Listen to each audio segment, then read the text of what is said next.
On October 19th, the people of Canada will get to pick which party will form the next federal government. In the riding of Timmins-James Bay, the candidates for the three major parties are incumbent Charlie Angus of the NDP, Todd Lever of the Liberals, and John Curley of the Conservatives. Here's the deal.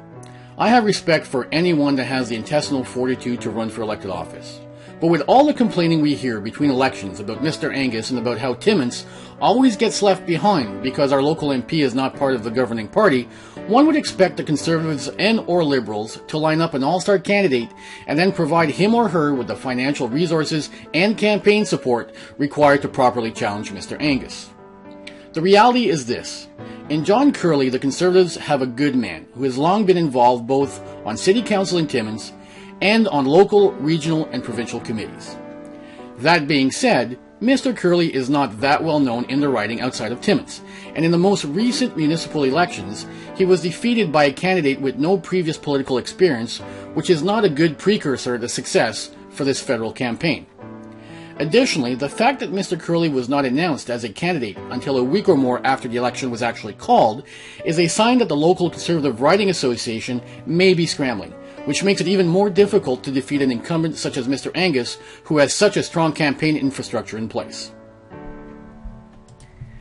In Todd Lever, the Liberals have a candidate who is a lifelong Timmins resident and who was the presumptive favorite to win the 2014 mayor's race in Timmins, only to be soundly beaten by Mayor Steve Black.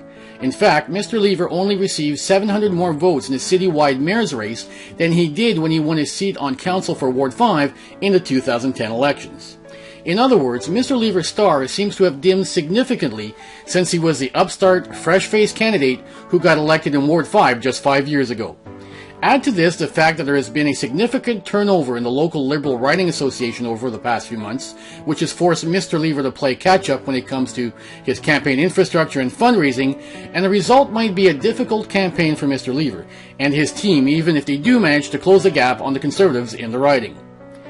The only way that either the Liberals or Conservatives will ever be able to defeat an incumbent like Mr. Angus is to identify a well-known, well-respected, and energetic candidate long before an election is even called. Allow this person to work with the Riding Association for 2 or 3 years to raise funds to increase their visibility and profile in the community and in the riding, and when the time is right, make the announcement about who the candidate will be. Otherwise, Timmins-James Bay will continue to have an MP who is not part of the governing party.